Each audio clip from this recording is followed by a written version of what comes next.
கண்டிப்பா வரேன்டா. எங்க வீட்ல அவங்களுக்கு பிடிச்சது மீன் குழம்பு தான்.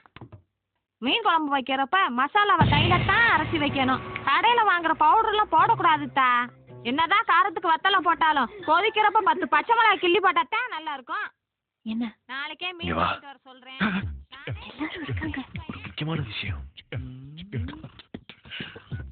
எங்க ராஜா போனு? எஸ்டிடி. எந்த ஊருக்கு? திண்டுக்கல். திண்டுக்கல்ல சொக்கம்பட்டி. சொக்கம்பட்டியில மேலத்தெரு. மேலத்தெருவுல கீழே வீடு. கீழே.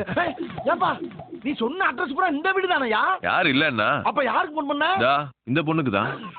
அட பாவி, இங்கனுக்கு இங்க தக்க போறா? ஏயா கூப்பிட்டு இப்படி ஓரமாண்டு பேசிட்டு போறது ஏன் தக்க? சுவாதி, ஒரு முக்கியமான விஷயம். சக்கரபாண்டி வீட்டுக்கு போய் அவனோட வைஃப் இன்டர்வியூ பண்ணணும். உன் எஸ்டிவி டீமை கூப்பிட்டுக்கா. குழந்தை நீதான் உங்களை கூட்டிட்டு எப்ப பார்த்தாலும் வீட்டுக்கு என்ன தள்ளிபடி ஜோலியா முடிக்க பாக்குறேன். நல்லா பாத்து வாங்க, இவர்தான் இருக்காரு. அவன் இருப்பாருமா. அங்க போனா நான் இருப்பனா? தைரியமா போய. ஆமா, தைரியம் இருக்கவெல்லாம் போகாதீங்க. தைரியமே இல்லாதவன் தைரியமா போவோம், தைரியமா போவோம், தைரியமா போவோம். தள்ளி சரி, அவன் இல்லாத நேரமா பாத்து போ. அவன் இல்லன்னு நான் எப்படி கன்ஃபார்ம் பண்றது? அவங்கிட்டே போன் பண்ணி கேளு, சொல்லுவான். அப்படி சொல்லிட்டு போ. என்னது? சீக்கிரம் போன் பண்ணி கேட்கவா? சீக்கிரம் வாங்க. அட பாவிகளா. அதோ வந்துட்டேன். நான் பேசுறதெல்லாம் உங்க டிவில எப்ப வரும்? அம்மா, என் பேர் குழந்தை. ஞாயிற்றுக்கிழமை காலையில 10 மணிக்கு கிராமத்து சமையலுங்கிற ப்ரோக்ராம்ல வரும். இவளுக்கு பேட்டியை முடிக்கிறக்குள்ள என் வேட்டியை உரி உள்ள இருக்க போட்டி எடுத்தாலும் எடுப்பாங்க. கொஞ்சம் சீக்கிரம் முடிச்சு விடுங்கம்மா. அம்மா கரையில கொஞ்சம் வேலை இருக்கு.